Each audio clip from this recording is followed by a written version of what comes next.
All right, let's take a look at number 8. Now, this is the type of question that students usually get really intimidated about because it's a free response question, and we're using the term chemical properties. Okay? Use the electron configuration and position in the periodic table to describe the chemical properties of calcium and oxygen. And most students sit there and they say, well, I don't know what the chemical properties of these elements are. To which I respond, yes, you do. That's what we've been talking about. Okay? These are some of the things that we've talked about in Chapter 5. So think back to the things that we've talked about in Chapter 5. And these are them, right? Let's start with calcium. Okay?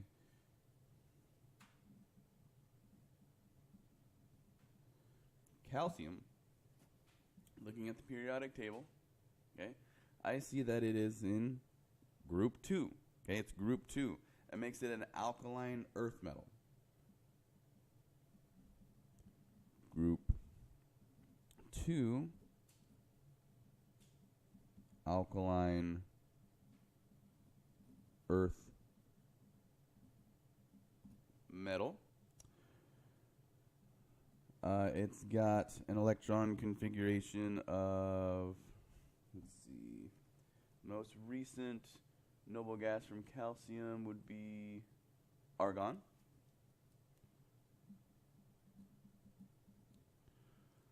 Argon 4s2. All right, so I know the noble gas configuration. Oh yeah, because that, I know what type of ion it's going to form. Okay. Forms a stable +2 ion. Thinking back to periodic trends, I know since it's on the far left side of the periodic table, it has a relatively low ionization energy. I know that. And because of this charge, because of this +2 charge, I know it's going to form salts when bonded with nonmetals. And we're not talking about table salt here. All salt means in chemistry is when you take an element from the left side of the periodic table and bond it with an element from the right side of the periodic table. That's a salt. Yeah, non-metal bonded with a metal.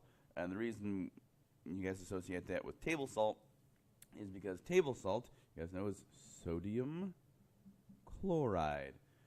Well, you guys should know already that sodium chloride, sodium, group 1, okay, far left, and chloride ion, far right, and that's called a salt. That is called a salt. And so I don't think that if you've been paying attention and engaging with the class so far that you are confused about any of this information. You guys know all this. It's group 2. That's an alkaline earth metal. I know the electron configuration. I know what kind of ion it's going to form. I remember the trend with ionization energy. Okay? I know these things. These are the chemical properties, guys.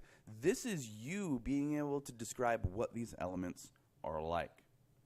All right, we got one more to do. It's oxygen.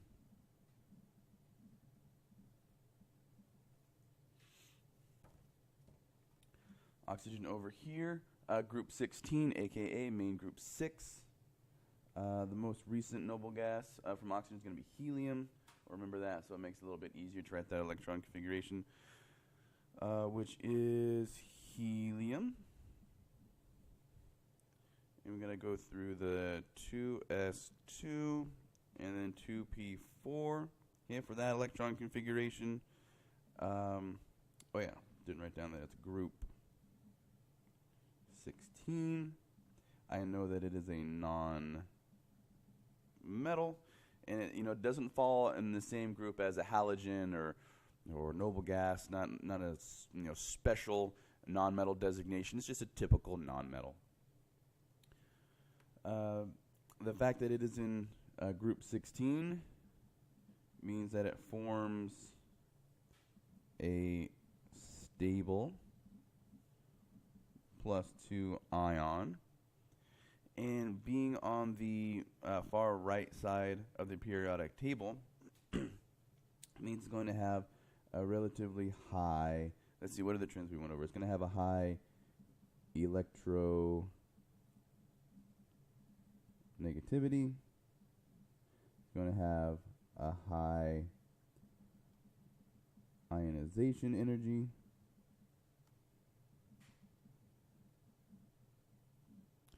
And what else did I go over? Let's see. Went over electron affinity. Let's see, being over on the right side of the periodic table, that's going to make it a very negative electron affinity. And so again, I'm looking at the trends that we just studied, that we just looked at. I'm giving you things like the electron configuration. I'm telling you what group it's in. I'm telling you what type of element it is. It's a typical nonmetal, what type of ion it forms. This is how an atom acts. These are the chemical properties of an element. So when I ask for chemical properties, these are exactly the types of things that I'm looking for. So don't be intimidated. Just think back. What do I know about this element from the periodic table?